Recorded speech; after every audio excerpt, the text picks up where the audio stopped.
Thank you for tuning in and listening. We are delighted to welcome you to the podcast of Fiona Arrigo, founder of the award-winning Arrigo Programme and A Place to Heal.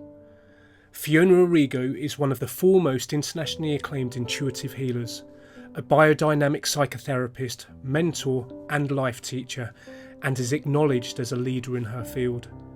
In this episode of Sunday Sanctuary, Fiona talks to Master Astrologer Debbie Frank and Cornelius O'Shaughnessy, founder of Body Maya. They discuss the importance of the Jupiter-Saturn conjunction on the 21st of December 2020, which is said to be the entering of the new Aquarian paradigm. Just looking through, it's so lovely to see you all, and oh my goodness, every single one of you are mentioned, are welcome. So many of you, what a beautiful tribe. This morning we're going to start with Aquarian flexibility, adaptability, heartfeltness and spontaneity. So before we start, I would just like to open our circle this morning for anybody that you would like our collective prayer to go towards. So if we just shut our eyes, feel the connection of this group of committed travelers on the conscious path, bringing light and love and wisdom. And anybody that you feel healing, you can either mention their names out loud or just inside yourselves. So just holding everybody else that needs healing at these times. Please let's offer this morning's awareness, commitment, expansion to the beings in all planes that need support and healing.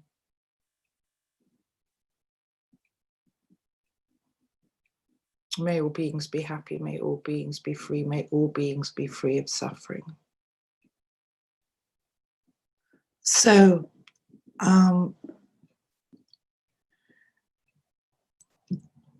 Debbie Frank has very kindly stepped in to talk to us about astrology today, and beloved Cornelius is going to be talking to us also, because these are such significant times that we're moving towards. I'll speak to you for about 30 minutes, Debbie for about 30 minutes, and then there'll be questions. If you have for Debbie, please write them in the chat and we'll answer the ones that we can. And then Cornelius will come in and talk, and then I'll finish. So Debbie is a master world-renowned astrologer with decades of experience in mentoring, teaching and providing life healing to her clients worldwide. I mean, she's a very, very, very, very profound astrologer. So I would like to acknowledge where we are right now in these powerful times of great, great change. And just to take a moment to really honor yourself and put your hands on your heart and to honor your journey that you've done this year. I feel tender in as much as that, you know, we began holding this circle 9 months ago in March. And we met weekly.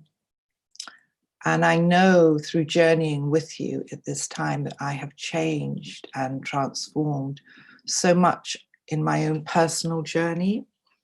So I really would love you to acknowledge and really look at yourselves this morning and how far you have come and transformed. And to look at your community, the choices you have made, and really see the quality of this. You know, sometimes we don't notice as we're moving so fast.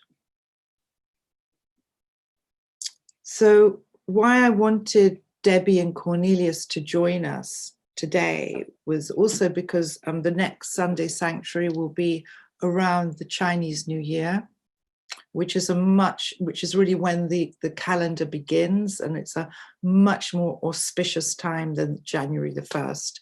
So I'll try and do our next Sunday Sanctuary around that time and what the new year will be bringing and what we could be looking at.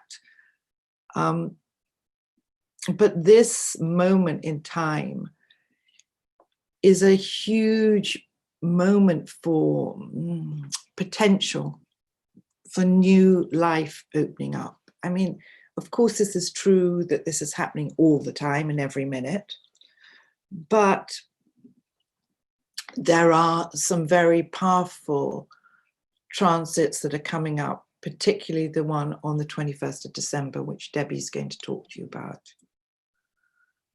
This doesn't, of course, mean that we will all be riding dolphins flying over rainbows. It doesn't mean necessarily that life gets easy in a twink of an eye, but it does mean that there are profound energy shifts that we need to have in our awareness so we can work with. And if we look back over the last 9 months and recap a little over the accumulated lessons that we have learned,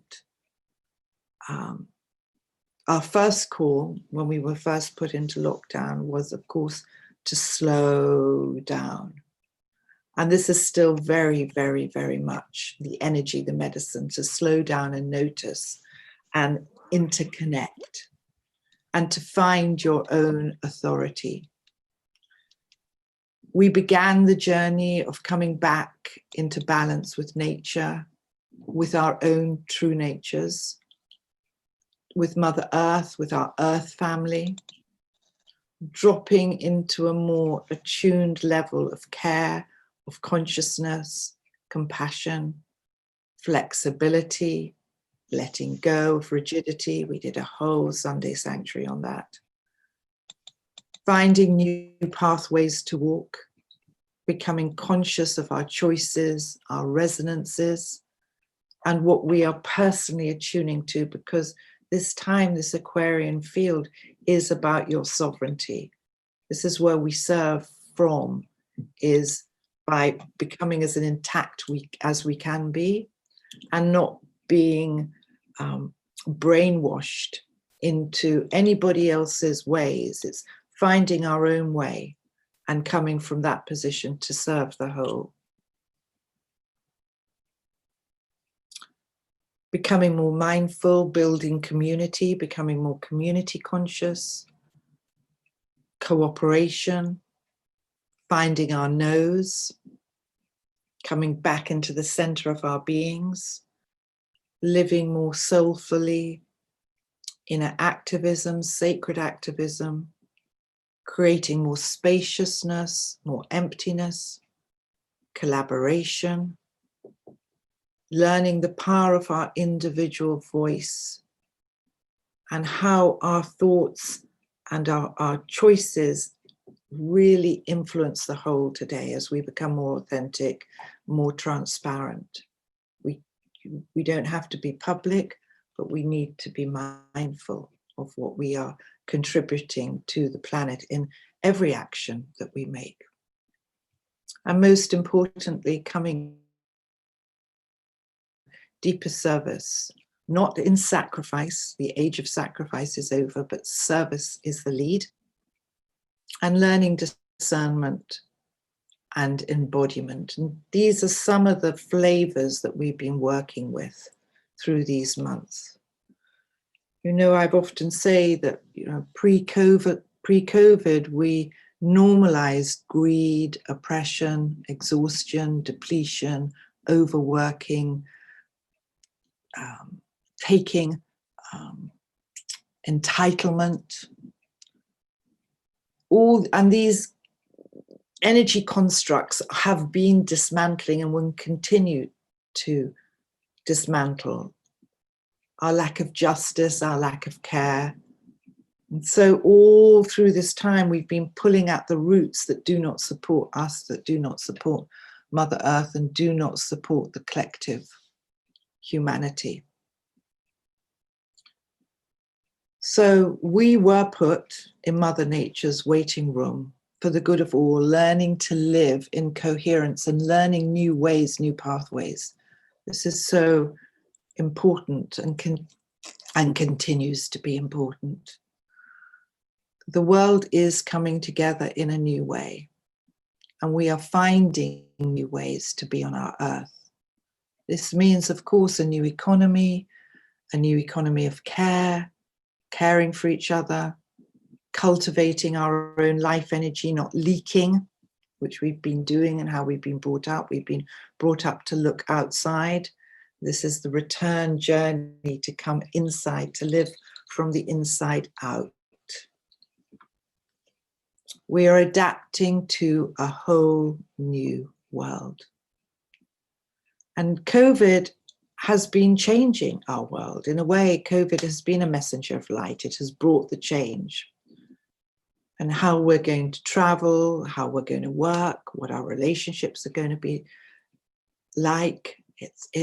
We're in a whole new frontier, which I believe is, even though I'm an intuitive and not an astrologer, but I believe this is the markings of what we're looking at in this next moment of December the 21st. So it's learning to not resist. That's going to make everything harder. But learning discernment, it's this balance of having your own authority and knowing what's right and being clear on that. But if we resist and we're unable to surrender, we're unable to be flexible, things can get more hard. And again, it comes back to you finding your own truth. Our future belongs to working as community, no doubt, working as a group. The day of separateness and singular is over. And I believe elitism may have had its day. We're coming into a new world order. It takes time. And as I've said, as spirit weavers, thread weavers, midwives, the work that we do is for all future generations. It's not for personal gain. It's for the dedication for all future generations. I believe that we've got a whole legacy of young that are coming up fast, that have a voice of Aquarian leadership, that want a new map of equality. They're going to be coming near voting power, and they want change. And this hierarchical way of being has to come down and find a new way of cooperation. And how do we work together as leaders? Singular leadership, government, party, and it's interesting in a way what Biden is doing. We can't have this one-way system anymore. I think isn't that an old, that's a traffic sign, a one-way system. We can't have that anymore. We've got a whole bunch of new world entrepreneurs that really want to make a difference on our planet for these times. So we have been called to find a new balance, go more local, travel more local. As countries are closing down, how do we adapt not being able to move around? And I would absolutely like to promote Aquarian travel, which is learning to find space within. Holidays are inside our being, and freedom is inside. That's Aquarian travel for me. So the good news is it doesn't cost you anything. So that's my Christmas present. Have a wonderful Aquarian traveling time.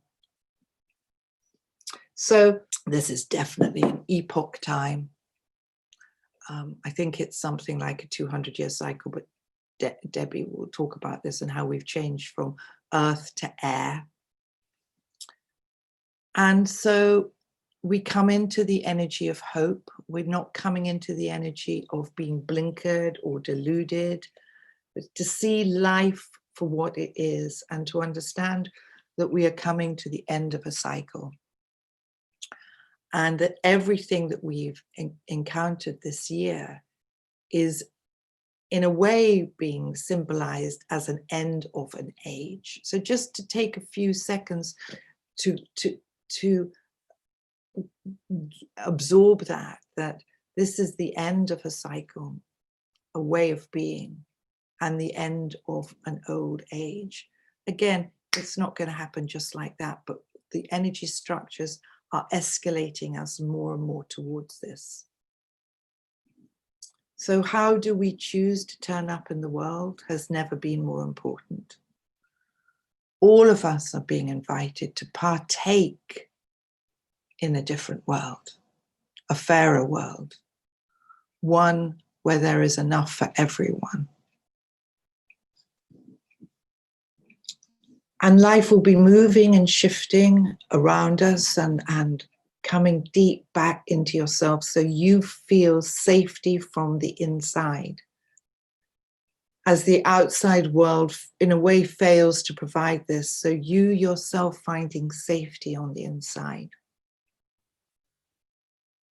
And also with your Sangha, with your soul tribe. This is why we all love community and we all work so hard to build community support so that you really have that. And I'm so pleased with, what we've been doing in Arrigo with all the communities that we've set up through the retreats, through new codes of living, through the Sangha.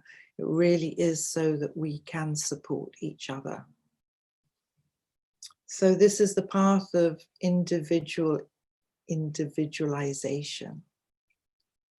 And how do we serve from this place right now?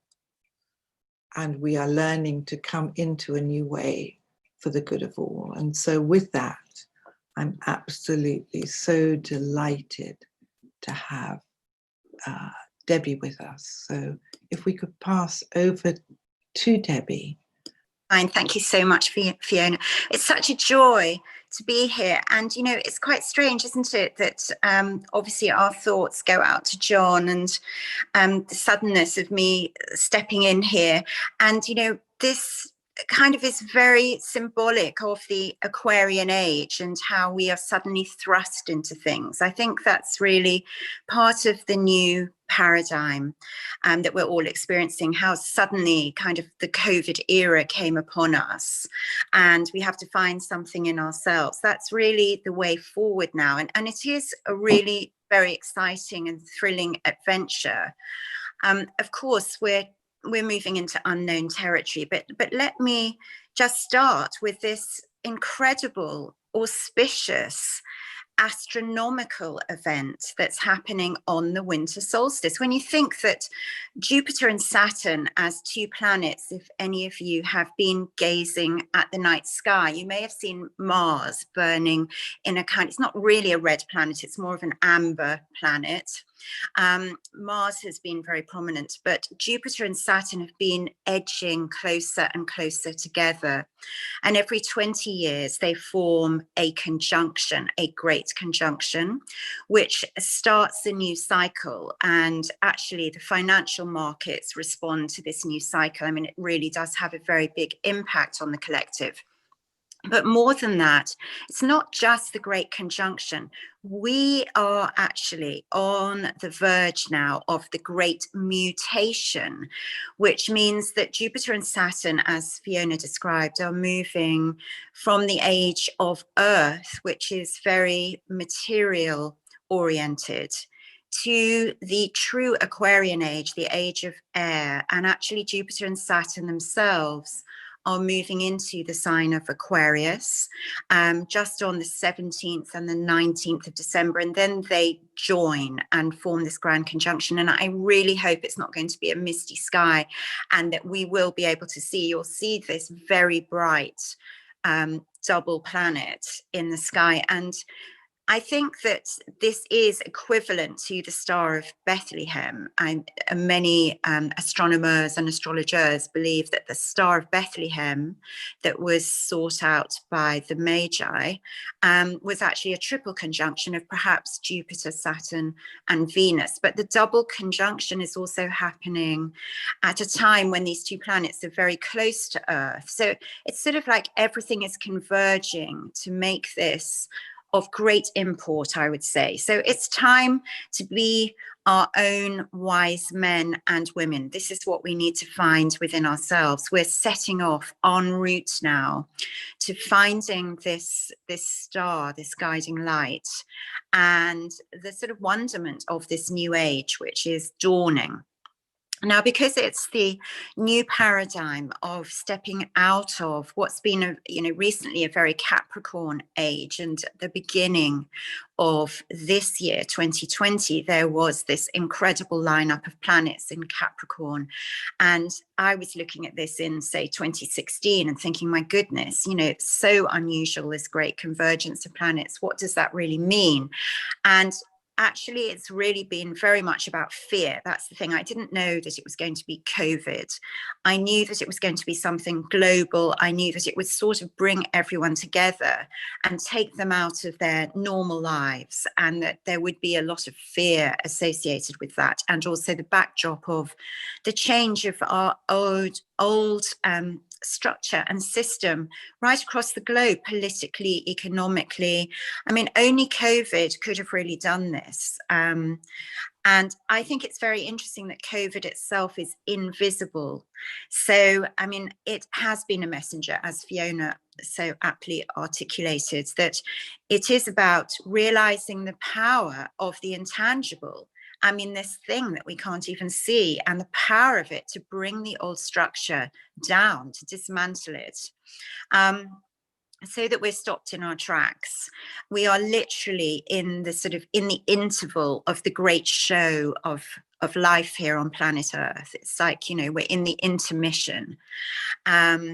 And we're moving towards this great new era, this great new paradigm, which, because it's actually an 800-year cycle, the Jupiter and Saturn stay within the elements. There are 4 elements: earth, air, fire, and water. So they've been within the earth element for the last 200 years. They're moving into air for the next 200 years. But of course, it's actually a great mutation because they've completed the whole circuit. It's an 800-year era. And 800 years, I mean, it's like we're moving out of the dark ages.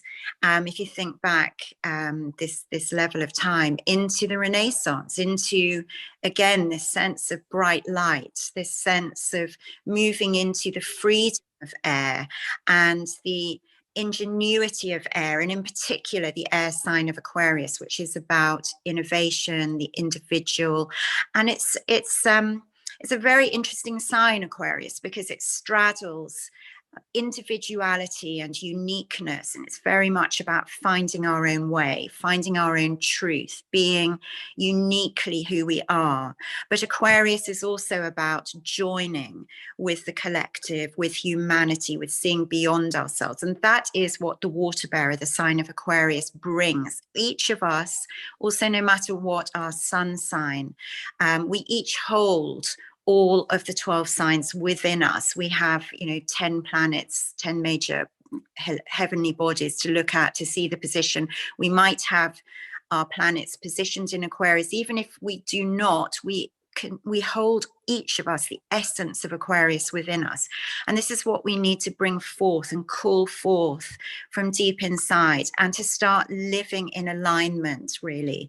As the ancient Babylonians would say, as above, so below. So as above is moving into the Aquarian age, so below, here we are on the material earth plane in our human lives, experiencing the end of this very materialistic era and moving into a state of greater connection, because materialism by definition separates us, because it is, if you think of all material objects, there is that thing which is solid, and then the definition of that ends, and everything is very clear and very defined in materialism. When we move into this realm, which is of flow, which is of ideas, where do they begin and where do they end? So we're automatically moving into an entirely different area, and it's very exciting. It's this realm of invisibility, this realm of quantum physics and frequency and resonance. I mean, It's absolutely wonderful. And I'm thrilled, of course, that science is finally giving this quantum field resonance its due. They're beginning to discover almost what the ancients knew all along, that everything is connected, that to actually think that we're all separated, that is the great illusion. So, it really is a thrilling time to be here on planet Earth. And what are we all going to do with it? And as Fiona mentioned, of course, things don't happen in the blink of an eye. We can look at a specific date like December the 21st, the winter solstice, a monumentally auspicious time. But it doesn't mean that, we then move into December the 22nd and we wake up and suddenly we're all different. It is a process. And if you think about the process of COVID, what a process that has been this year, that's just in this short time. We're in an ongoing new process, and we're at the beginning of a new age. And you think of the light kind of coming through the cracks. It's not like, it's fully opened yet. So we're beginning to let the light in. We're beginning to think in this more Renaissance way. Because quite simply, the old ways do not work. They are falling apart at the seams. There has to be something that joins us together. And it's, very interesting, no matter what side of the political divide you're on. But Joe Biden's sort of first words were about, being here for the soul of the nation. We know then that we're moving into a less materialistic age. We're moving with leadership that is actually incorporating and including the soul. I mean, hallelujah, what fantastic words these are. And healing, he's mentioning that word healing.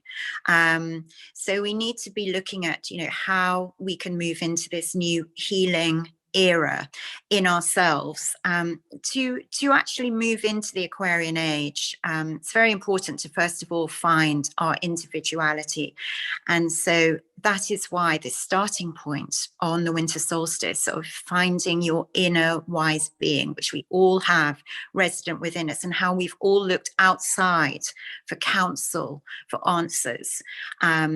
That actually we have all of these answers inside of ourselves if we can be still enough to get in touch with this voice, which actually then is the ultimate way to soothe us, to heal us, because we have access to this infinite resource of inner knowing deep within us.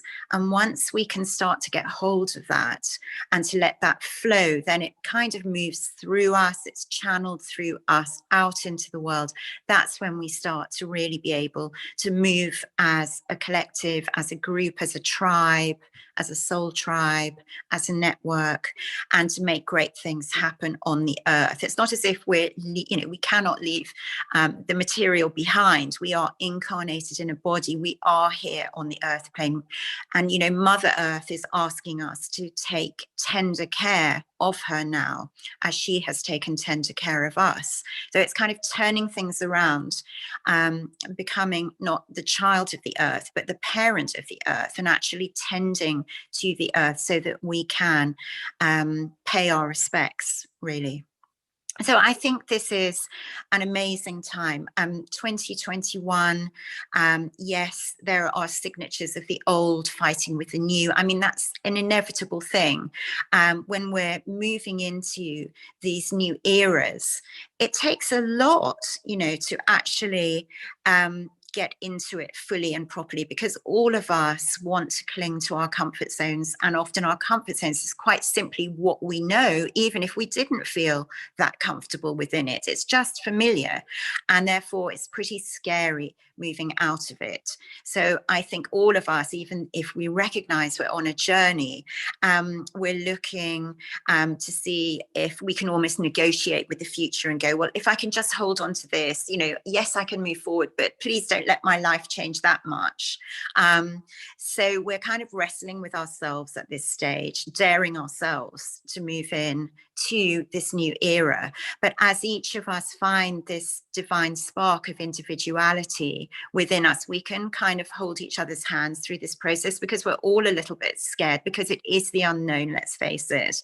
And that actually, to be here, to move from the fear into the excitement, which is actually part of a spectrum. So if we can step away from the fear and into the thrillingness of it, that it is, like being given a totally new lease of life. I mean, what is going to unfold? It's so creative. It's so thrilling that actually when we look at it from that end of the spectrum, there is no reason to fear anything except fear itself. And of course, when we're looking at mass media, we're being pumped with fear all the time as they wheel out all the scientists and the doctors of death and the doom and gloom and all of the control paradigm, which also goes along with the material paradigm, because it's about controlling and keeping us small and keeping systems in place. Well, as we know, that's going to be impossible, and it already is impossible. And therefore, there's this inevitability that we are organically moving through into this new age of Aquarius. And some of us perhaps a little bit more familiar with it and excited about it than others, but all of us will have to move into this place. So yes, I find it a wonderful time to be in the realm of astrology. I find that astrology has been so helpful in terms of offering comfort and support, because it literally is a mirror of the frequencies that we're experiencing here on Earth, and this moving into the unknown. And we can't change the fact that we're moving into the unknown, but we can see that there is a method in the madness, so to speak, that this universal energy, this is what our souls signed up for. We signed up to be here. And then we're going, what? We can't remember that we did that. We forget, and we start clinging again. But so it's like stealing ourselves to actually get back in touch with our souls and our soul purpose that definitely did want to be here at this time and to be part of this great movement. And therefore, I am, welcoming this moving into December. We have a pair of eclipses happening just prior to this great conjunction. So there's going to be an eclipsed full moon on Monday, the 30th, and an eclipsed new moon on the 14th of December. And eclipses also are very epic. They're sort of like supercharged new and full moons. They clear out the energies. And they're definitely times when we feel more aligned with fate and destiny, and that often coincide with very big news. I mean, it's interesting, isn't it, that Donald Trump has said that when the result of the electoral college is known, that is when he will sort of actually comply. And guess what? That's going to be on the 14th of December. So, and that happens to be right on his moon, but that's that's an aside. But, it is amazing to see how all these things correlate and unfold. And watching him almost as a symbol of that old paradigm, having, as he's wanted to cling on, that he has not wanted to let go. And, the mirror in all of us, as we all have our own inner Donald Trump, I'm afraid we do, in our shadow. And, where do we need to let go as we watch him having to do it? And what is it that we're clinging on to, and what kinds of, false power maybe and control, where can we just surrender to what is trying to be born in this time? So it is remarkable, but it is exhausting as well. That's the other thing. We need to take better care of ourselves, because the process is exhausting, and there's a lot of collective fear out there that all of us sensitives are picking up, and we're doing a lot of work on behalf of others, really processing all of the fear, all of the grief that's out there, all of the unknown. So it's not just what's going on in our own lives, but we are very much picking up the collective consciousness at this time and doing a lot of healing work. So I think I speak for all of us when we say we've needed to sleep a little more, meditate a little more, take greater care of ourselves, and that we will emerge I think, with this inner truth fully intact, and things that we are actually going to be doing with this inner truth. It's not going to be just a concept. It is going to be a reality that translates into our worlds that we live in, our lives that we live.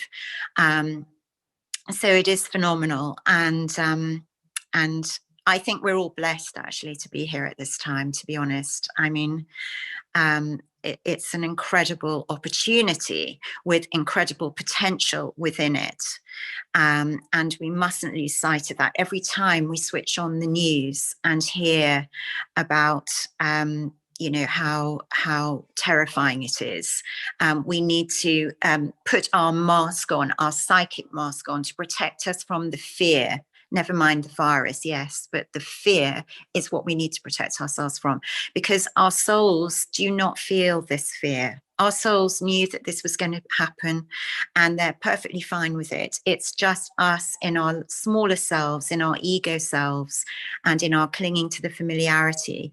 And of course, this is what mass media and governments play into, when actually we are all bigger than that. We have this vast awareness and wisdom within us that will guide us and steer us. And again, if we're looking for the governments to tell us what to do, they're going to take us to the wrong place. We need to find it within ourselves, and to hold that space within ourselves as well, not to be filled with what they design to pump us with at this time, because the more afraid we are, the more controllable we are, the easier it is for them, for their agenda. So we have to have our own agenda of truth, and that is the real agenda. That's the ultimate.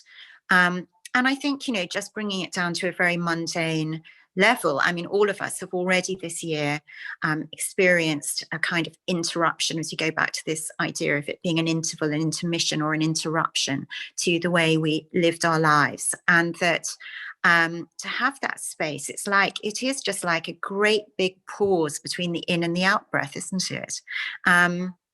That we can take and fill ourselves with prana, with something that is golden to us. Actually, it's what we've actually perhaps been needing and wanting for so long, as we've been running ourselves ragged, following this old paradigm in its last gasp, actually.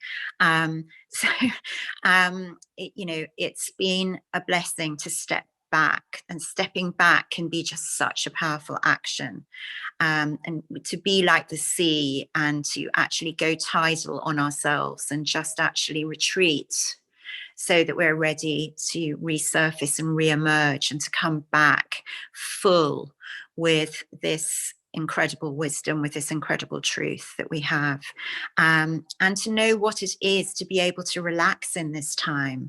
I mean, how difficult it was for us to relax before, to really relax. We would grab a little bit of relaxation, or we'd have to control our relaxation. We'd have to go somewhere to relax, and the stress of getting to that place where we would be able to relax, when actually we have it available within us all the time. And that so many more people are meditating and finding this peace. And in many ways, we've all been given permission to live our lives differently, and so many people are making those decisions to move locations and maybe never go back to the office. It's incredible that life can change so dramatically within really a relatively short space of time. And then, to start with, perhaps so many of us are thinking, well, when are we going to get back to our old lives? And I knew we were never going to go back. And so having to say, well, actually, it's not going to happen. We're not going back. And it's like, oh no, then what? Well, then, we have to make friends with the new normal, because we will be thriving in the new normal. It's not less than, it's more than. It's about, everything that can bring us into alignment with this newness, with this freshness, with this idea of Aquarius, which is all about new and fresh, not old and stale. So just because it's the way it's always been doesn't mean to say it's actually good for us, or any good at all. Quite honestly, it's just a structure, it's just a setup. And isn't it interesting how things that you think are so solid and real can just disappear? I mean, before our eyes. So very solid things have disappeared. So we have to put our faith now in what's invisible, in our inner knowing, and in birthing this new reality. And we've all got our own unique space and part to play in this, don't you think, Fiona? Yeah. So no matter what sign you are, you all have this Aquarian energy within you, and it's pulling it to the forefront. Your own creativity, your inventiveness, as they say, necessity is the mother of invention. And, we're finding that it's like, well, okay, who else can I be? It is, what am I going to be doing? But who am I really? That's what this really is, a crisis of identity. So many kind of crises have come up. It is a health crisis. It's been a crisis of intimacy as well, because for many people, there's been kind of like too much intimacy that they never are used to dealing with, because the outside setup and paradigm was that we were so distracted that what we thought was relationship was not what it actually is when you're cloistered with someone 24/7. So we've had to deal with our comfort zone in terms of, the level of intimacy that's been thrust upon us. And then for others, of course, much greater loneliness or aloneness, where they have been separated because they're not living with other people, and actually sort of getting to grips with that, again, having less availability in the outside world. There's been all sorts of extraordinary processes kind of thrust into our lives, the crisis of intimacy being one of them. And the dehumanization that goes along with mask wearing, whether you are a mask aficionado or not. I mean, it's about what does it mean, okay, not what it does in terms of the virus. What is it doing for us energetically to have our mouths covered? What does it mean for children to see all the adults just complying with masks? And what kind of a world is this imprinting on them in their energetic bodies, which are forming in terms of intimacy in the future when the masks do come off? It's just really a fascinating time. And I think that it's all about reality. What is our reality? Where do we place our faith in terms of what's real? And I think as an astrologer, for every client that I work with, I definitely realized many years ago that we all have our own reality, that there is no such thing as the reality, because we all perceive things so differently. We see it through our own lens, we see it through our own mindset, our own value system, our own emotional blueprint, our early bonding. So there are so many things that come into play to create our reality. And yet now we have this choice we're being given to create a new reality, no matter what has gone on before. And perhaps we've never had so much choice, which is an irony, because at the same time as we may be thinking we have no choice because, the government is forcing us to be compliant and our old business may be failing us in some way. But actually, you know what? We're at this point of incredible choice, which stems from who are you really, not who you thought you were, not who you used to be. Who could you be? Who do you want to be now? And this is, moving into that other end of the spectrum again, of seeing it as an excitement, as a potential, as a possibility, which is infinite. And we do know that, in terms of quantum, everything is infinite. Everything actually is available to us. Except for the old reality. That is the one thing that is not available to us any longer. That literally has, it's like the universe has said, that's it. We're moving out of that era. We're moving out of that whole level, which was predicated on competition, duality, physicality, materialism. And I think we're going to be given this opportunity about, to understand what true connection really is. I think, you know, we have not been living in a world of connection. And again, another irony, we're more connected via technology than ever before, but we're so disconnected. But this is about our spiritual connection with each other. And I think we've all found during this time of lockdown that our soul tribes are so important to us, that we have that knowing that, you know, these people really get it, that we are resonating on the same frequency, that we are sustained because we know we're not the only ones that feel like this.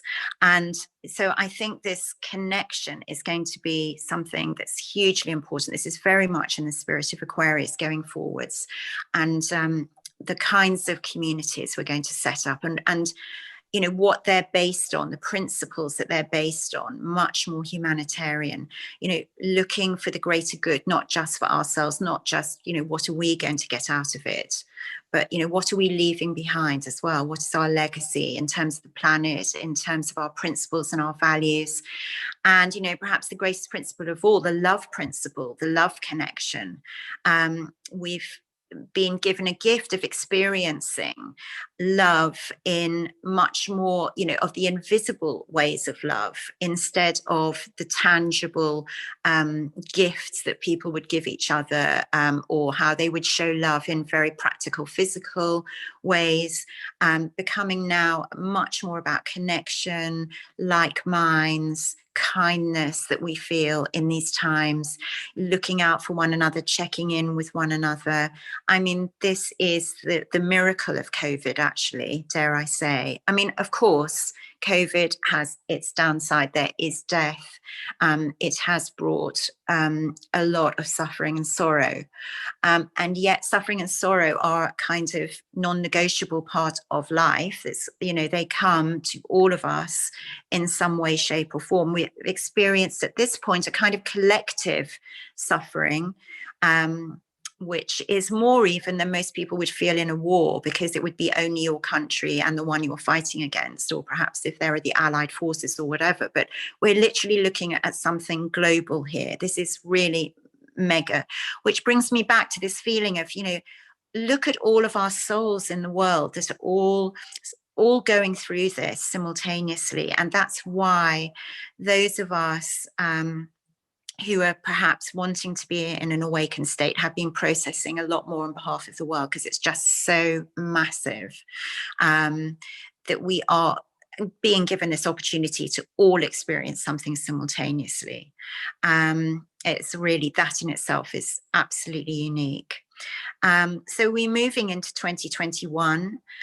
Saturn, which is the planet which rules the old, is going to be itself at war with Uranus, which rules the new. So we're going to get a big jangle going on here, as the old and the new continue to fight for space. But the new wins, because Uranus, you know, is literally not ever going to be contained in something that has been before. We're looking at Uranus, which is the Aquarian planet. It's this whole principle of, you know, birthing into the unexpected and things that we could never imagine were possible. Uranus is like a sort of lightning bolts of epiphanies, where we are kind of, you know, the lights go on in terms of our whole energetic bodies, and we're suddenly capable, like more parts of our brains are going to be working and switched on. But also we can love more fully, we can connect more fully. So I think it's an extraordinary time. The whole thing about Aquarius and its planet Uranus is that it's extraordinary, whereas the old material is ordinary. We're moving out of ordinary into extraordinary. So yeah, that's where we're moving into, just relinquishing that pull back or push back, and daring with each moment, almost with each breath, with each day, to continue to step forward without fear into this new life that we're being given with its new opportunities.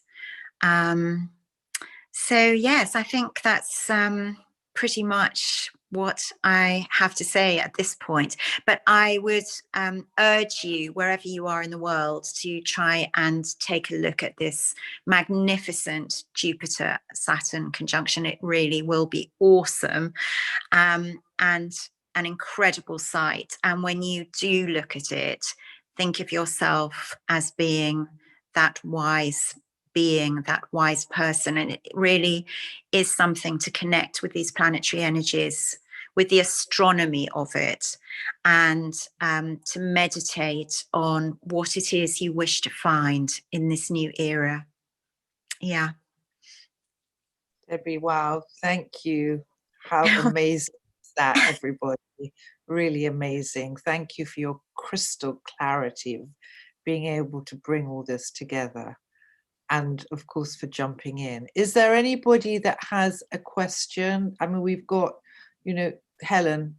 Yeah, because I didn't see, there was just one question, I think, from Claire on here, so which we can talk about in a minute. But Helen, please go ahead, lovely. Debbie, thank you so much. That was fascinating. I mean, I probably have lots of questions, but I have one specific question, which is that my daughter turned 16 on the 21st of December, and I just wonder what that might mean for her, and if there's any guidance I could give her without wishing to frighten her or alarm her. Well, I think what we would know then is that she's absolutely at the forefront of this new age, is that, she will be receiving the downloads and the codes to actually live this new era. I mean, her birthday means that her sun is just there at the beginning of this time. I mean, she's a Capricorn, obviously, because the sun is moving into Capricorn, but it's Jupiter and Saturn that are moving into Aquarius. So she is going to be someone who will be able to make a reality out of this new wisdom that's unfolding, this new era. And I think that's a really unique bridge that she is between the past and the present and the future. She's going to be the person that will help people cross to the other side of this new era. Capricorn, of course, is a very sensible, grounded energy. And so in her own very grounded way, she's going to be able to make sense of what it is that we're meant to be doing with our lives. And, I do feel that these Gen Zs, my own daughter is a Gen Z, I sort of noticed that they just seem to have been anyway born with this new awareness. They just, that old reality just doesn't make any sense to them. They question it. That's even before COVID. So our future lies with them. Thank you very much. That's great help. And then there's a question here from Mel saying, could you explain the 800-year cycle? Yes, the 800-year cycle is because there are 4 elements: earth, air, fire, and water. And Jupiter and Saturn meet every 20 years in one particular element for a period of 200 years. So 200 times 4 makes 800. So that's how it works. It's a sort of mathematical equation, if you like, because the planets in their courses, they all have their orbits, their cycles, and we all know what they're going to be doing in advance. But this particular moving into the new, it is a new 200-year cycle because it's moving into the element of air, but it's resetting the new 800-year cycle. So it's 2 cycles converging as one. So it really is this new era that's starting. So, I mean, the age of Aquarius is very variable. People have been singing about it in the 60s. And, there isn't a date that we would say that is when it starts. But to be honest, this date seems to me, and I'm not alone in that, many astrologers think the same, that this date of December the 21st on the winter solstice, and the fact that they're so close to the earth and so visible, feels like that really is the true turning into the age of Aquarius. And of course, Pluto eventually in a few years is going to move into Aquarius as well. So we're moving into the new zeitgeist. It's all Z, isn't it? The Gen Zs, the zeitgeist, you know, and it's all, they hold this Aquarian value system within them. So we're moving from something which is very much more structured and defined from Capricorn into something which honors the individual and also humanity and community. Wonderful. Thank you. There's a question from Claire saying, where do we look in our own chart for where we need to let go? Well, I think if you know your own chart, if you have planets in Capricorn, or that you have a very strong Saturn in your chart, where the planet Saturn is very close to some of your personal planets, you'll know whether you're a person that tends to cling. A very strong Capricorn or Saturn signature is someone who is very drawn to more of that old paradigm, because it gives security and stability in the old definition of what security and stability was. There are some people who are on a very different frequency, who have other planets much more strongly aligned in their charts, sort of Uranian people that, you know, can literally carry that spark of the new with them and love the new and don't have the fear. So I think we need to let go of it. I think the clue is, where is the fear? You know, if we can find where is the fear, then that's the very thing that you need to let go of. Wonderful. Thank you. Hi, Debbie. Hello. Thank you. I just wondered if the fear is, from my understanding, is where the wound is, which is Chiron. Does that make sense, or am I making things up? Well, Chiron is the wounded healer asteroid. You're absolutely right. Yes, he creates a very sort of sore spot or sensitive spot. We all have Chiron somewhere in our charts, and there can be a lot of fear as we wish to cover the wound. But, you know, we need to uncover it in order to heal it. And I would say it's really those two, yes, Chiron and Saturn, that cause that clinging. And then, you know, often we meet people, not by accident, it's meant to be, who sort of pick at that wound or uncover it or expose it in some way, or people who have a direct link and are able to heal it. So these are obviously souls that we have already signed up to meet with in our life's journey.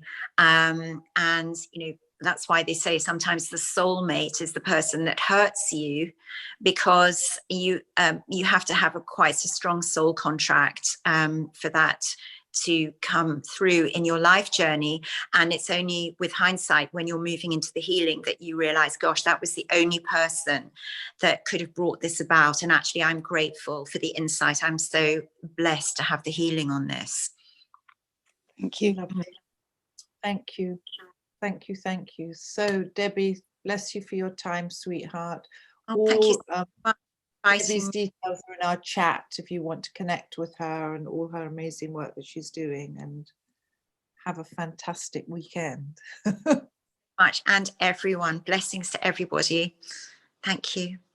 Thank you. So let's just take a breath after that, and we're going to have Cornelius join us. Let's find you. Hello. Cornelius. Hi, lovely. Thank you, Debbie. Such a great insight into the astrological perspective. I suppose what I want to kind of add to that is, like, up until now, this wanting of this new change, this hoping, this prayer for it, has all felt very ethereal and very pie in the sky. It's something we've hoped for and longed for, but we've had some questions about whether it's going to happen. And I think what many spiritual people are saying now, and we're all echoing, is that it's not about if it will happen, it's happening. It's actually happening now. And what we're seeing, obviously from the astrological perspective, we can understand, but we can see it from every angle and lens we look. So if we even look at what's going on physically now at the moment, we have something called a South Atlantic anomaly, which is, there's this huge hole appearing in the Earth's magnetic field. We have the solar solar eruptions, holes within the coronal holes that are developing and pushing out all of this radiation energy into the Earth. We're noticing that the North Pole is starting to move more towards Siberia. We're seeing things called, they're called STEVE actually, but it's an acronym, stands for, I'll read it out actually, never quite remember, strong thermal emission velocity enhancement. These huge green bolts of energy that look like they're coming through in these northern lights. So we're seeing a huge amount of physical change that can't be explained through the amount of it, and especially the anomaly, through science. And yet there are spiritual people and obviously astrologers and the like that are saying this is happening, the changes are happening. We're seeing the huge geopolitical shifts. We're seeing things collapse around us. We're seeing old paradigms try to reassert their dominance through fear narratives and things like that. So I think, you know, part of what I want to get across to people when I'm speaking to them now is that it is happening. And as Debbie was saying, and as Fiona is saying, it's important that we meet this moment with the right kind of mindset. We don't want to be consumed into fear-based thinking patterns. We want to find peace and stillness within our mind. We want to open up to the change, to the opportunity of change. And what this opportunity gives us is transformation. That's why we have to be so careful what we're focusing on, because when these changes start to happen, these energies come in, they're churning up, changing everything. Whatever you're holding in your mind, the creative potential of that is going to be 1,000 times 1,000-fold. If you thought holding your intention was important before these times, now it's very important. So I want to do a kind of short kind of meditative journey about perspective and about this setting this kind of pure intent. This is something that I'd advise you to do each morning as you wake up, or each afternoon when you meditate, and to just be conscious of throughout the day, to ensure that your mind is perfectly aligning with all of these changes that are going on. There's going to be the opportunity, if you want, to get into the collapse of the old and get terrified about it collapsing, or there's the opportunity to pull your perspective into the new, and for fear to become excitement about what's happening and what's arising. And so you'll notice, as soon as your perspective shifts to the old and what's happening with it, it's going to be alarming. As soon as your perspective shifts to what's new and what's coming, your perspective will lighten up. So yeah, just to be very mindful of that, because there are a lot of, as I say, influences that are encouraging fear, reactions from fear, and it's just important that you don't follow these at the moment. That's why kind of turning the telly off is a very, very good idea. Spend more time connecting and coming within than you do looking to see what the old paradigm and its expression is saying about this change. Because if you are clinging on to old patterns, it's not going to be a walk or a breeze in the park. So don't be listening to people that are doing that and listening to their assertions about how awful everything is. So while we've all been praying for this change and longing for it, when it happens, we're faced with what? Radical change. And that's obviously, there's that sense of anxiety and alarm that comes up. So really just remembering that that is happening, as Debbie's explaining, and I've been explaining with what's going on with the earth, this is completely out of our hands. This is not about some nefarious people doing something and we have to, whether that's happening or not, it doesn't really, that's not the crux of it. The crux of it is this energy that's coming in, and you will find the display of that change that takes on all sorts of forms. So yeah, not getting entangled within these kind of fear narratives, coming to this very, very clear perception of ourselves and of what we want going forward. And as Debbie is saying, this kind of loosening up from materialism, loosening up from this earth-centered, I want, ensure that your desires are reflective of the change of the energy that's coming in.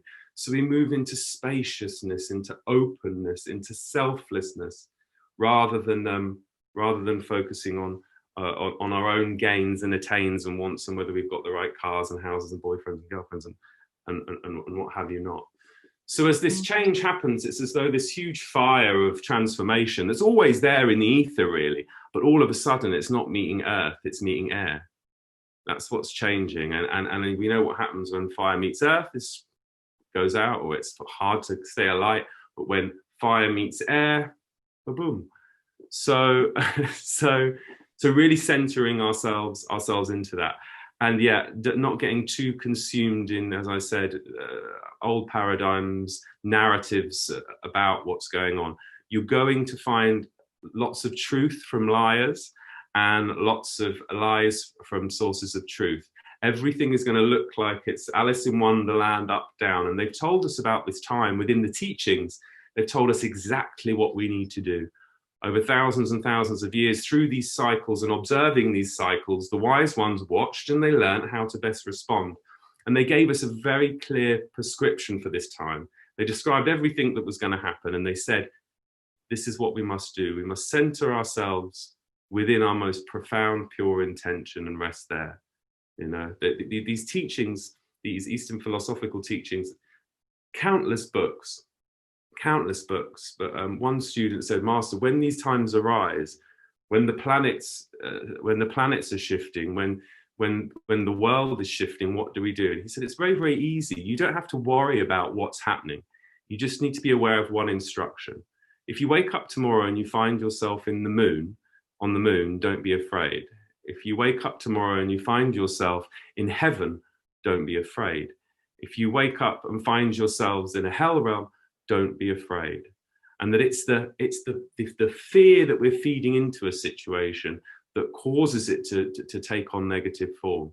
What we've got to try and do is align ourselves with this pure intent, free ourselves up from fear, and start to get easy with changes and how they're happening. So I'm going to take us on a little bit of a meditation focused around this. If we get ourselves nice and comfortable, just allowing ourselves to rest.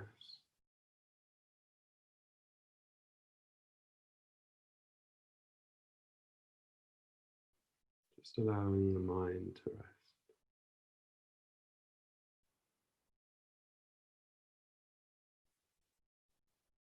If we want to conquer fear, what we're really talking about is conquering desire. So as we sit, just removing the value that we're placing on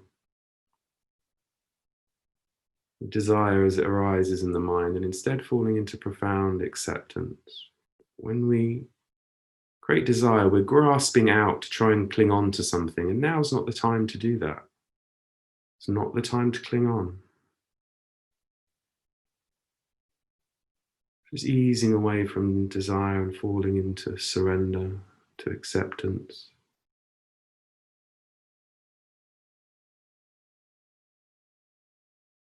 The prescription is to let go, ease, space, openness, not just to that which we find pleasurable, but that which is also uncomfortable. That's what surrender is, not getting what you want, but simply meeting what is with a sense of openness and peace, a sense of fearlessness. This is how our mind gets the most from this incredible transformative energy that's pouring into this realm now. We surrender to it. I really want you to trust what's happening. This is nature, forces of nature. These are the forces that cause evolution, and we come here at this moment, this earth, to experience. It's like an experiential delicacy. We get to experience critical mass, what that looks like, how that unfolds, how a civilization moves rapidly from one epoch into another. So don't be afraid. You have front row seats to the best show in the universe.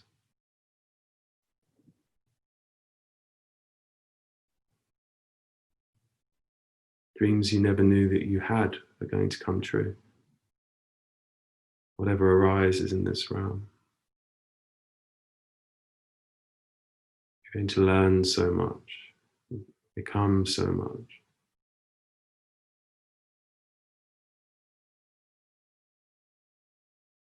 More than you had ever imagined. So just resting, allowing, trusting, faith in existence, life.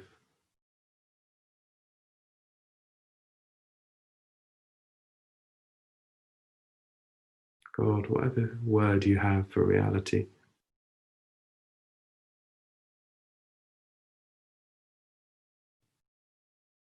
So as the mind still, falling into surrender and trust, the mind begins to become poised to absorb and react. All of this profound transformative energy that's coming in. It's our intent that guides that energy. So our intent's very important. So the yogic teachings, the Buddhist teachings, they talk about profound intent. If you can have everything that you dreamed for, then dream big. So meeting the energy of this moment, that's what we do. So we open our hearts and our minds to this profound intent. So our prayer as we enter into this stillness is for those that wish to cross the water, may I become for them a raft, a boat, a bridge.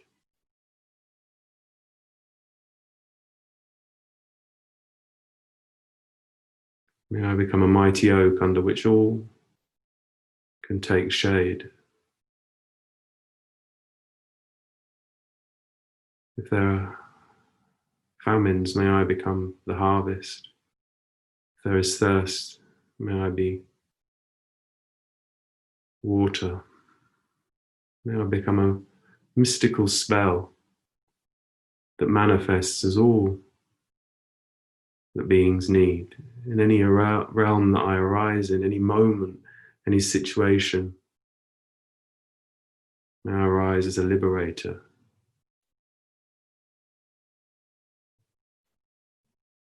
May I arise as compassion. May I arise as wisdom.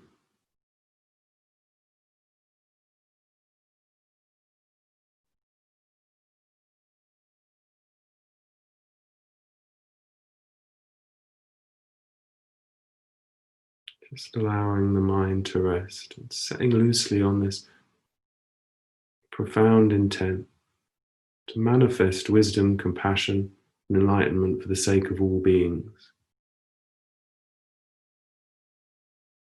Wanting nothing for myself other than to be everything I can be for the sake of all beings.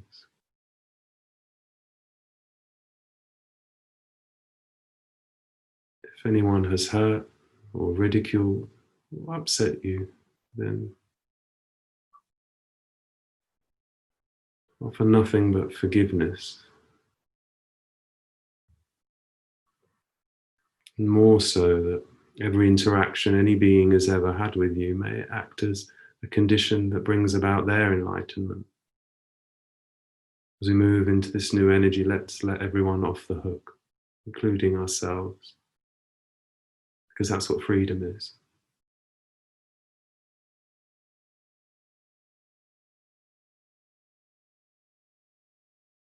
So we allow the mind to rest into this intent.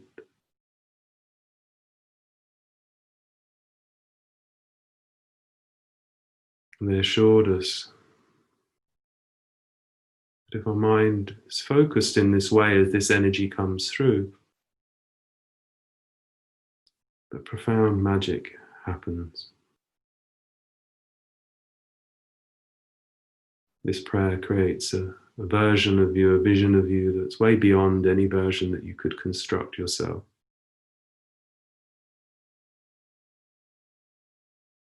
We also call in all those other beings that come from this profound intent. We ask this army for assistance.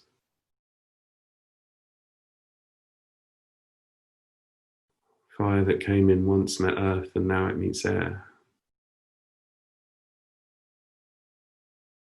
As that transformation happens, we sit without fear, without clinging on to the old.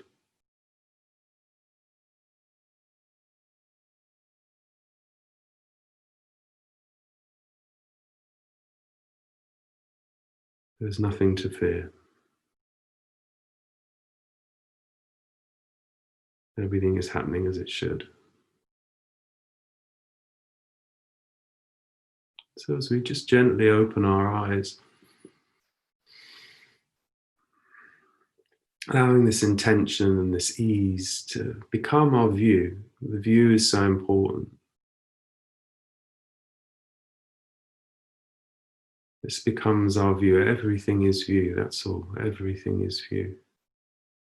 So we open up into this. Allow our day to be infused with it. Allow it to become the lens which things are seen with, through.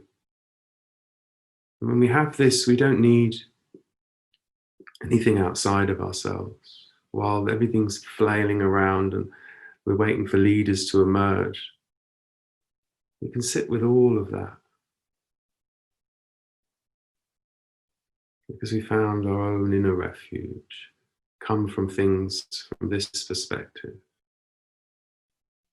You have absolute stability while everything is going on.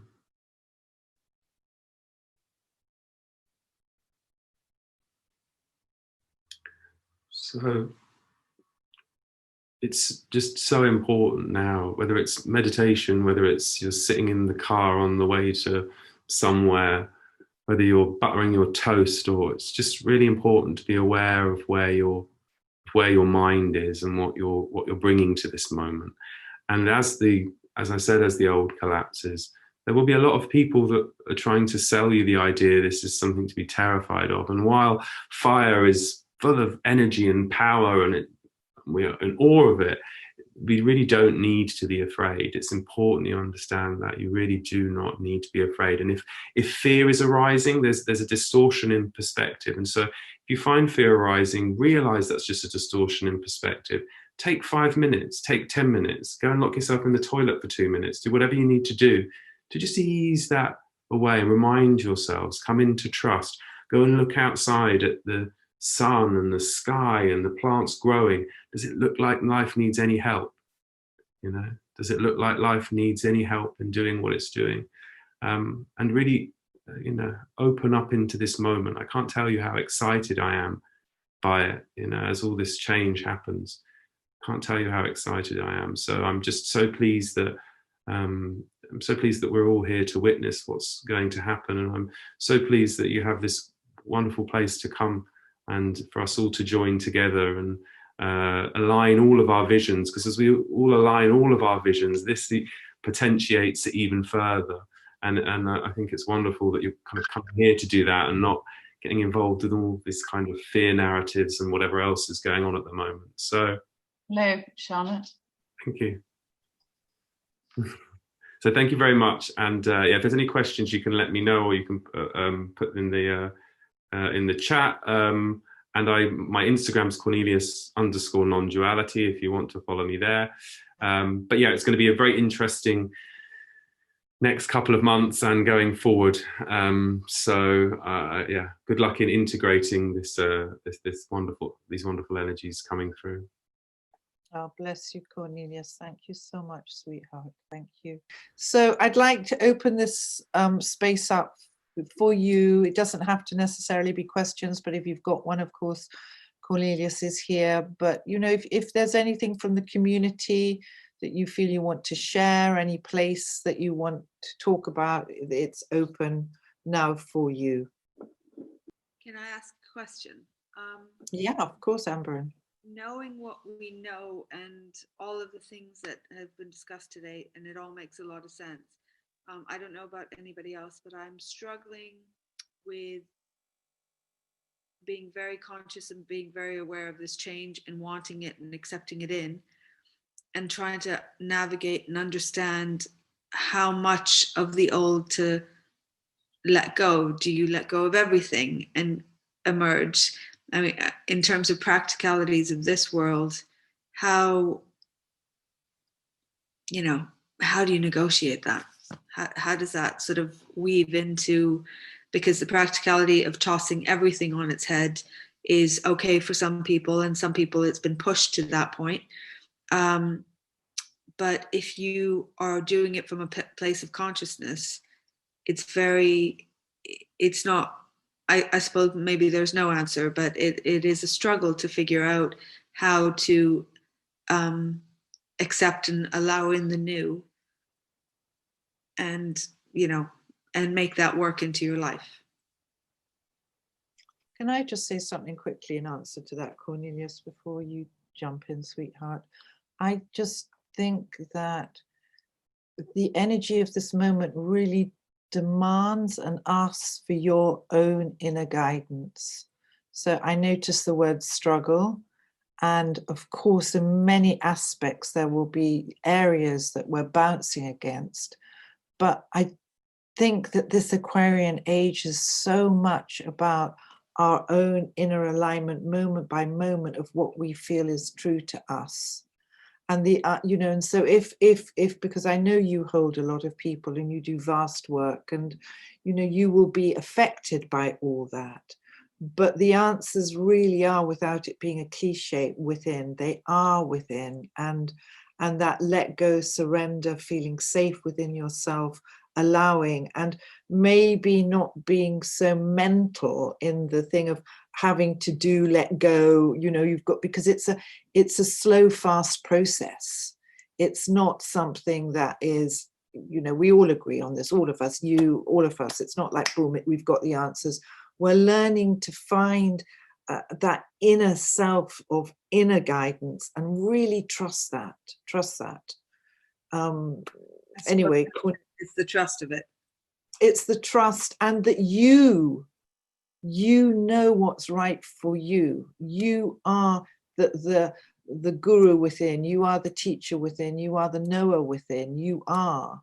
And then there's the Sangha, as we say, that we come to each other for support and help.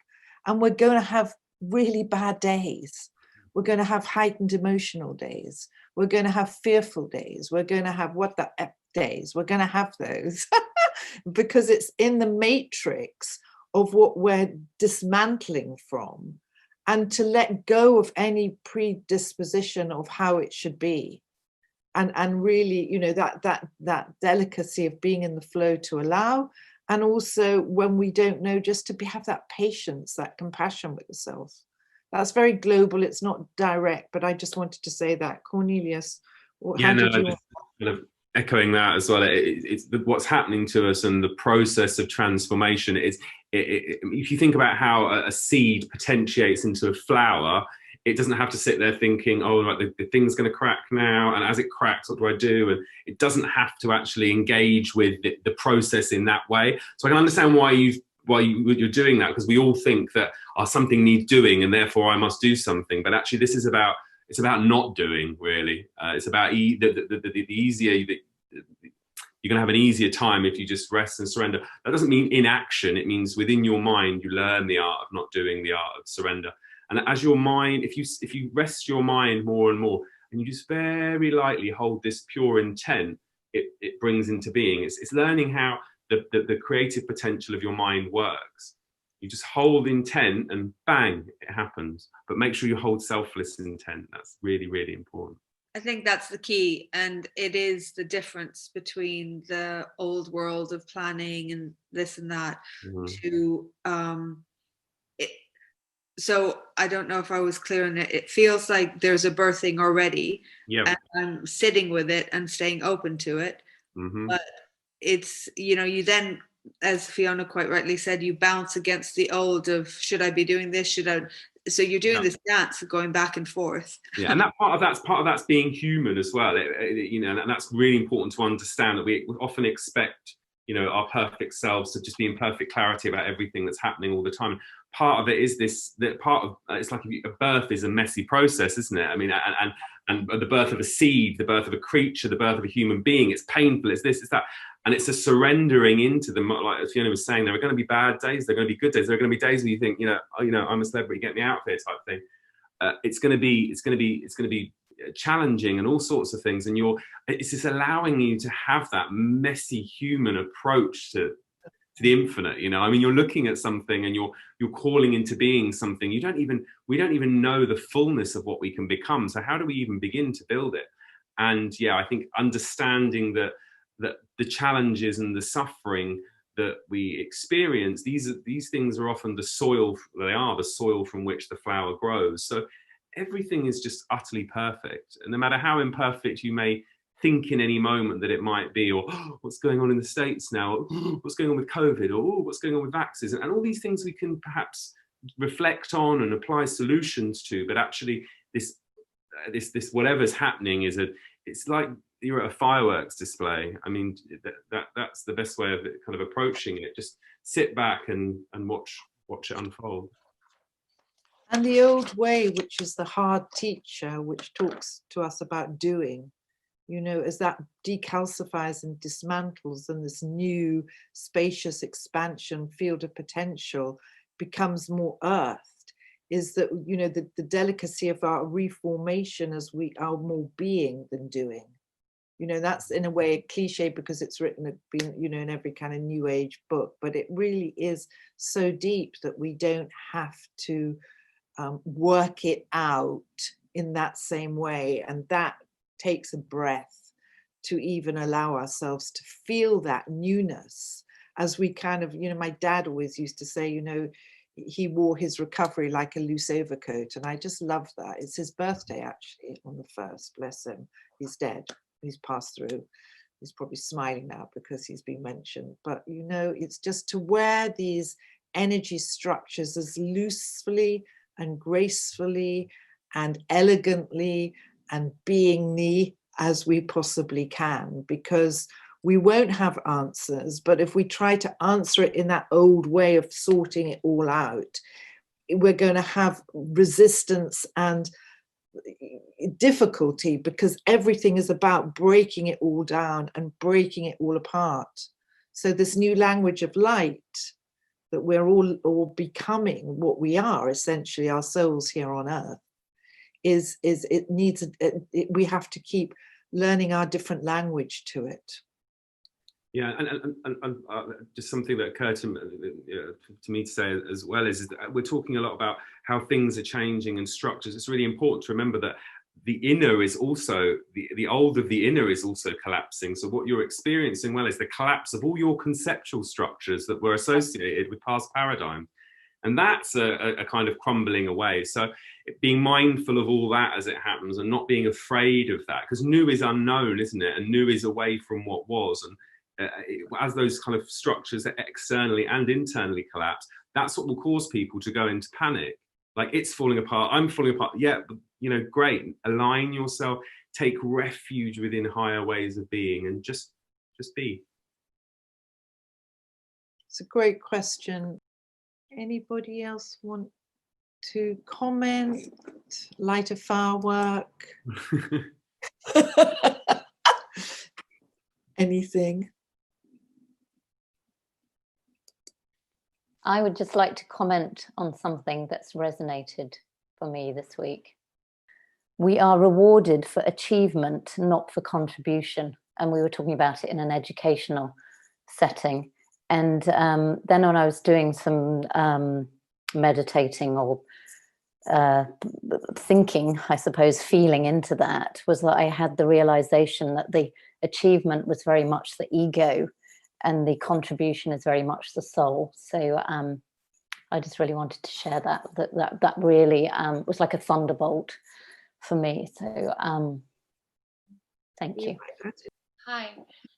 I only sat in this space once before, and that was the very first session that you did, and I haven't been able to join for all these months, and now I'm sort of joining, and it feels very powerful because it's almost like seeing where you set out and then the intention that's passed through. And more than anything, I just wanted to say thank you for holding this space and for being so inclusive about it, and to say it's made a real difference for me being here today and seeing everybody, and kind of all the words that have been shared have been extremely powerful. And that thing about sort of looking into the fear as being the place that we go to figure it all out really struck a chord with me. So I just wanted to say thank you for everybody, Fiona, and to everybody who shared. Christine, thank you so much. And thank you for turning up significantly today. Wonderful. Thank you. Thank you.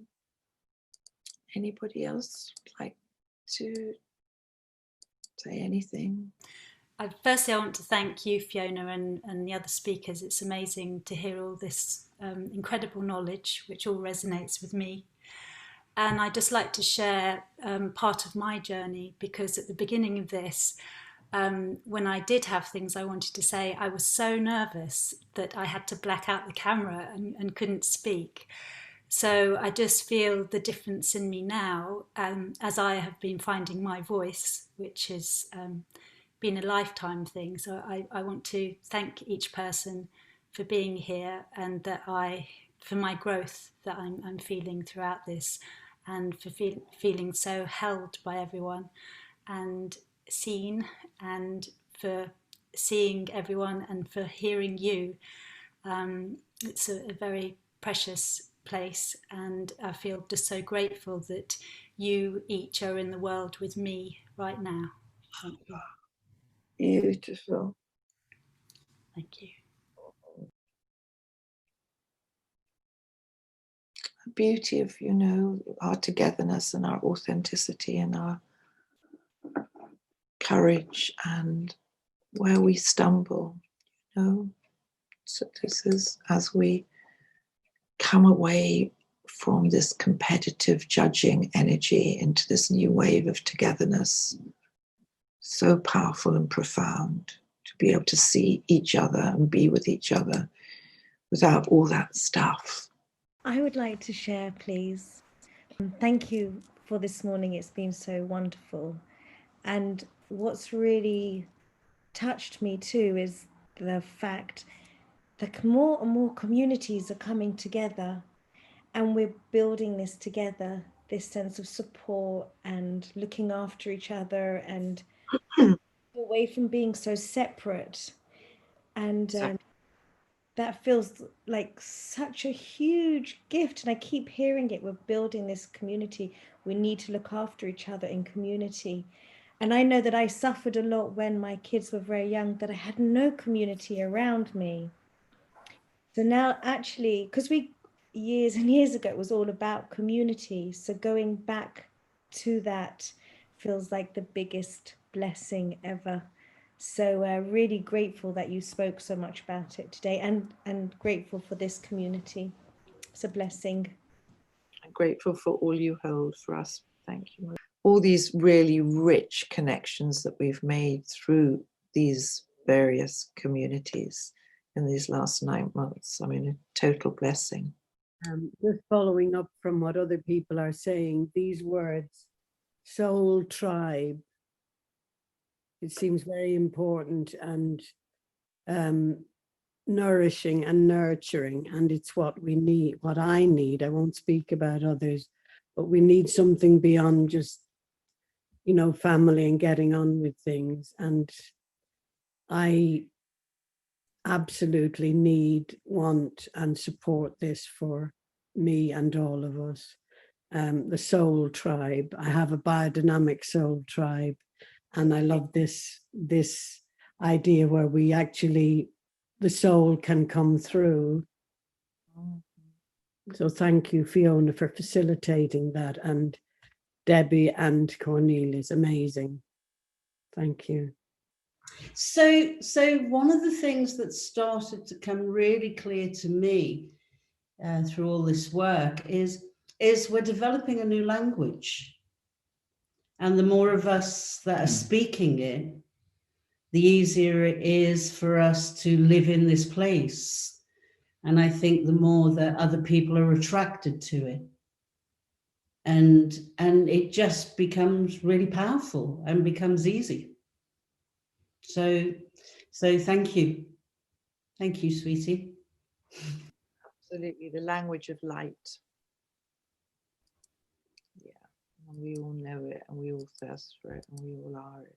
Beautiful, new codes, new language, the language of light, our birthright, who we are, unwrapping our DNA into right relationship with everything. This is the language. You're so right. I want to thank you for saying that, because part of a huge realization in me is that I, in a way, have dumbed myself down because the language I've been speaking all my life hasn't been understood or recognized. And so it's only now that I feel brave enough to bring what's in me out, because people like you understand. And that's why I can begin to speak. Thank you. I just can't believe the feeling of such love that I have when I'm in this group with all of you. I'm so grateful. It's just ridiculous. And I really loved, every time I'm reminded again that it's good enough to just have this intention to offer, if you call it light or whatever this is. I don't have the language yet. I wish I did. But it really is a marvelous experience. I love it. Thank you so much. I'm very grateful. You know, when we feel love, it's so powerful, isn't it? How it opens, you know, all the nadis and the meridians and the, it's beautiful. I really feel this when you were talking. So let's also just sit in this, you know, that we are together as a tribe who cares, as a tribe that is finding new language, as a tribe that is finding a new walkway in this moment, in this now, in this new now. Coming together because we're willing, and coming together because we are courageous, and coming together because we just know this amidst everything of do we, don't we, should we, shouldn't we, can we, can't we, all of that, that's going to be carrying on. But ultimately, this is our union. This is what we are calling for. This is our nurture. This is our food. This is our way.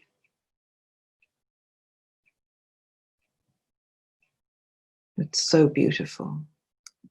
So beautiful. And as Debbie has said, and Cornelius has said, you know, we're all in this together.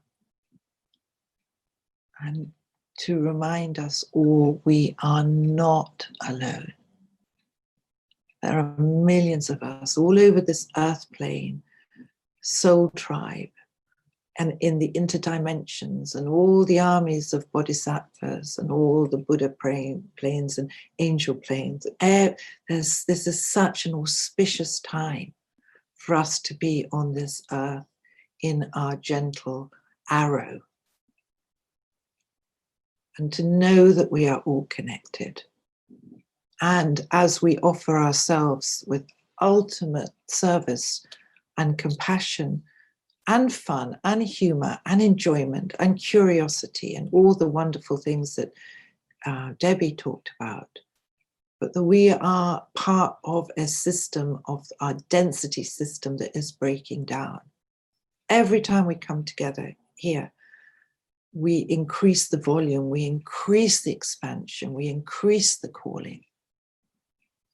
And that we are not doing it alone, that we are sisters to our Mother Earth. So through until we meet again, you know, be supported by the Sangha, by your inner guides, your inner council, your soul family, your soul tribe of light that are holding you. Even when we forget we are. That's so important. Even when we forget we are. Because as Debbie said, and Cornelia said, we have chosen this moment right now to incarnate, not by accident. With all the baggage and the ancestral soup, we've chosen to incarnate right now. And look what we've done. We've made it through the last 9 months of this massive birth canal. We are learning very accurately and very fast to choose our reality. And as Debbie said, to know who you really are And it will keep moving and changing. So to stand in your own truth, your own resonance, what you align to. You know, I always say to become barefoot practitioners, to walk with harmlessness on the earth with our own sovereignty. And to know that we are taking one giant step together. The giant step is happening and we are taking this one giant step together. It's a miracle. It's a miracle that we can have this dialogue, this knowing, this gnosis, as Laura said, this interconnection. This is the magic. This is the return of magic to our earth. The return path of something lighter, purer, cleaner. Amidst all the rubble, this wave is birthing. So we end the cycle of competitiveness and we come to the heart of connection. And our thriving towards is our interconnection of togetherness within all planes of nature. This is a new now moment. This is the birthing of the new Aquarian heart. So continue, beloveds, to give yourself more and more rest that cannot be underestimated. I have to keep talking about it because I need to learn it. as I have to say, I've got double Uranus in my chart, Aquarian, Libra. So vision and vision is so much part of my walkway. So I too need to learn to rest, to stop, to be. Loads of forgiving, self-forgiveness, loads of letting go. Let this be your Christmas parcel. Forgiveness, compassion, and rest and let go. Keep remembering that the whole collective is shifting. Everything is being dismantled and we are finding our individuality, as Debbie said, and we've spoken about before, our own inner wise being. And to look inside, there's so much beauty there. Aquarian travel. May our prayers be carried to the hearth. May our prayers be carried to the heart. May our prayers be carried to the sky. May our prayers be carried and our visions and our hopes and intentions to all sentient beings.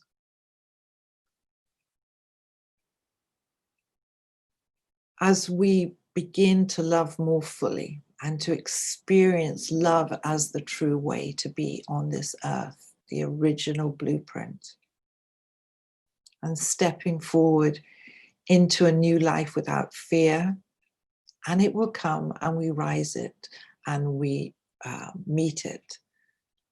But coming back to what is present, and that is love. Be curious, be excited, but keep aligning again, as Cornelius has said, to your intention and your vision,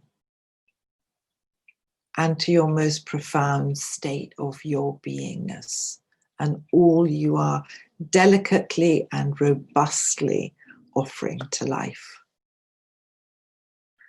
So I've loved being with you this year, Margita and I, through a place to heal, and all that we hope that we've been able to support you in this moment of transition. As I said, we'll meet again around the Chinese New Year. And let us celebrate that we're going to have a different type of Christmas this year. Let us celebrate. Look for what you can celebrate in the messenger of COVID. Look to see what you can celebrate, because they're gifts and there's alchemy in everything. So it will be a different type of Christmas. My request is, don't bitch about it, get knocked about it, but surrender into this process. We're going to be less material. There's less shopping. We're going to have deeper awareness of others that are suffering. We're going to feel come out, this rankling of coming out of restriction. and coming into seeing what the gifts and the curiosity and the spaciousness allows, so we can expand. This is key, that we can expand into this quality of emptiness and spaciousness and expand. So really let that be your Christmas goodie box: expansion, spaciousness, emptiness. Open it up on Christmas Day with a spoonful of Mary Poppins compassion. Open up that box into that alignment, and don't feel that your power has been taken away or that you are restricted. Activate your own deep relationship with self. So I also know I just want to put a prayer in, and maybe Margita, you could put that in the chat box as well. I've asked you all to donate, to this charity in Nepal that I support. I know there's so many charities that we're being called for right now, but just £10 a month, these beautiful monks that hold the prayer field in Nepal for our humanity. They've got so little food, the teachers haven't been paid since January. So if you feel in your heart you want to set something up of a £10 a month donation, I mean, there's 60, 70, 80 of us on this call, or were, that will make such a difference to them. So if you felt you wanted to do that, it would bring my smiling heart. I would be so happy to, mother these monks and to be able to look after them with their health. So I love you all. Thank you, thank you, thank you for your work. Thank you for your commitment. Thank you for your authenticity. Thank you for your nakedness. Thank you for turning up just as you are, and go into this next 6-week cycle with joy and enthusiasm and curiosity, but also rest in natural great peace. Rest, rest, rest, rest. Expand, breathe, walk. Stay away from Facebook. Sorry, anybody. Deactivate from all this noise. Find your own inner stillness. Meditate, be, and allow, and be happy. I love you, I love you, I love you.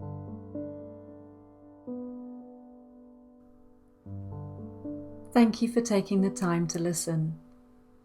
If you enjoyed this episode, please do comment, like, subscribe and share, so that we can collectively assist more people in these times. Please ensure that you are on our mailing list via www.thearrigoprogramme.com to stay connected and informed for future Sunday Sanctuary announcements. Be well and look after yourself. Sending you our blessings. Goodbye for now.